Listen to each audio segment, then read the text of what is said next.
Hello guys. तो आज की इस वीडियो में हम देखते हैं कि assignment operator and conditional operators क्या होता है और ये कैसे वर्क करते हैं। तो बेसिकली जब भी आप कभी प्रोग्राम या कुछ भी लिखते हैं तो वहाँ पे आप क्या करते हैं, एक वेरिएबल को कीवर्ड के थ्रू आप असाइन करते हैं, डिक्लेयर करते हैं एंड उसमें आप वैल्यू को असाइन कर देते हैं। तो सिंपल आपका यहाँ पे क्या हुआ कि जो 10 है वो आपका ए वेरिएबल में जाके स्टोर हो जाएगा। तो जब आप इसे कंसोल कराएंगे तो आपको यहाँ पे ए में 10 वैल्यू मिलेगी। तो इसको हम कॉपी कर लेते हैं और चलते हैं अपने HTML फाइल पे। यहाँ पे मैंने इसको पेस्ट कर दिया है। अगर अब हम यहाँ पे कंसोल कराते हैं ए को, तो आपका यहाँ पे 10 आना चाहिए क्योंकि आपका जो 10 है वो ए में असाइंड है। तो यहाँ पे मैंने को सेव कर लिया। देन ये 10 आपका प्रिंट कर रहा है। कई बार आपको इंटरव्यूज में भी पूछा जाता है कि अनडिफाइंड, अनडिक्लेयर या फिर डिफरेंस एरर कब आता है। तो वो आपको बताने के लिए बेसिकली आप बता सकते हैं कि जब भी हम किसी भी वेरिएबल को कीवर्ड के थ्रू डिक्लेयर करते हैं और उसमें वैल्यू को असाइन नहीं करते हैं तो वो आपका अनडिफाइंड आता है। लाइक यहाँ पे मैंने 10 अभी जो है वो ए को असाइन कर रखा है। अगर हम यहाँ पे इसको हटा देते हैं और अब अगर हम ए को डिक्लेयर कर दिए कीवर्ड का यूज करके लेकिन वैल्यू असाइन नहीं किया है, अब इसको अगर हम यहाँ पे ए को प्रिंट कराएंगे तो हमें ये अनडिफाइंड मिलेगा। लेकिन अगर हम इस ए वेरिएबल को डिक्लेयर ही नहीं करते हैं, किसी भी कीवर्ड लेट वेर कॉन्स किसी के भी थ्रू डिक्लेयर नहीं करते हैं, तो ये हमें जो है अब सेव करेंगे तो ये हमें रेफरेंस एरर देगा कि ए इज नॉट डिफाइंड। तो बेसिकली आपका रेफरेंस एरर यही होता है। तो इसके आगे देखते हैं। ये तो आपका बेसिक असाइनमेंट ऑपरेटर मैंने बताया, ए इज इक्वल्स टू 10 वाला। देन उसके बाद मैंने यहाँ पे लिख रखा है कि एडिशन ऑपरेटर्स क्या होता है। Addition, assignment operator, subtraction, multiplication, division, modulus and exponentiation. तो सबसे पहले हम यहाँ पे प्लस वाला देख लेते हैं क्या होता है। तो प्लस क्या करता है, यहाँ पे हम बेसिकली क्या करते हैं, अगर हम मुझे कि ए में कोई वैल्यू ऐड करनी है तो हम क्या करते हैं, ए जो पहले से है मेरा वो लिया, देन ए में हम कुछ ऐड कर देते हैं 5 करके।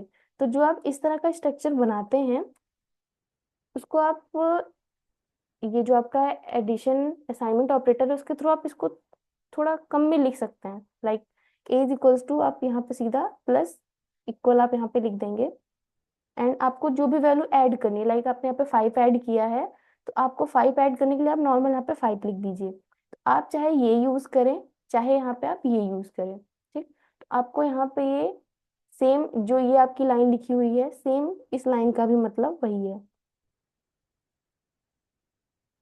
यहाँ पे इसका मतलब यही हो गया। अब इसको हम प्रिंट अगर करेंगे तो आपका यहाँ पे ये 10 एंड 5 इज इक्वल टू 15 आना चाहिए, आपका यहाँ पे 15 आएगा।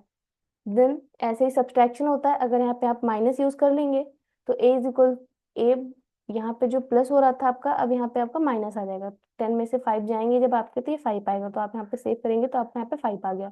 देन मल्टीप्लीकेशन का भी ऐसे ही होता है, यहाँ पे आप मल्टीप्लीकेशन यूज करते हैं तो इसका मतलब ये है कि यहाँ पे माइनस की जगह पे आपका प्लस, मतलब A is equal to A multiplied by 5। तो आपका यहाँ पे अब आएगा 50, 10 5 से 50 होता है तो आपका यहाँ पे इसने 50 प्रिंट कर दिया है। देन डिवाइड में एंड मॉड्यूलस में सिंपल डिफरेंस होता है। आप डिवाइड यहाँ पे अगर लगाते हैं, ठीक, तो आप जब भी लाइक बनाते हैं ना इसको, एक आपने भाग मतलब बचपन में कभी किया होगा, लाइक 5 हो गया, ये मैं ऐसे बना रही हूँ थोड़ा सा। देन ये ऐसे लिखते हैं, जब आप जब इसको डिवाइड करते हैं तो आपका यहाँ पे 2 आता है एंड यहाँ पे आप 10 लिखते हैं फिर वो क्रॉस हो जाता है। तो मतलब जो आपका ये पार्ट आता है वो आपको यहाँ से मिलेगा एंड जो रिमेनिंग पार्ट होता है वो आपको मॉडुलस के थ्रू मिलता है। तो यहाँ पे हम देख लेते हैं उसको हटा के। यहाँ पे मैंने ए को डिवाइड कर दिया 5 से, यहाँ पे डिवाइड ऑपरेटर लग जाएगा तो आपका जब इसको डिवाइड करेंगे तो यहाँ पे आपका 2 आना चाहिए। देन यहाँ पे हमने सेव किया, आपका यहाँ पे 2 है क्योंकि 5 2 10, आपका 2 टाइम्स गया। देन अगर यहाँ पे मान लीजिए मैंने 11 यूज कर लिया है, उस केस में भी आपका ये 2.2 मतलब ये आपको फ्लोटिंग वैल्यू दे दे रहा है। लेकिन अगर आप यहाँ पे मॉडुलस का यूज कर लेते हैं, ठीक, यहाँ पे मॉडुलस यूज कर लिया मैंने, अब यहाँ पे आपका इसका मतलब है कि जो रिमेनिंग पार्ट है केवल वो आएगा। तो यहाँ पे मैंने सेव किया तो 5 2 10 हुआ, रिमेनिंग पार्ट 1 आ रहा है तो वो पॉइंट में नहीं कन्वर्ट करता। तो यहाँ पे आपको बेसिकली 1 मिल गया। एंड एक्सपोनेंट जो ये आपका था एक्सपोनेंशिएशन कहाँ गया, इधर साइड में डबल एस्ट्रिक लगा हुआ है, डबल एस्ट्रिक यहाँ पे हो गया। लाइक मैं यहाँ पे ना छोटी की वैल्यू ले लेती हूँ जैसे कि समझने में जिससे आसानी हो। तो यहाँ पे मैंने ले लिया 2 एंड इधर ले लिया 3।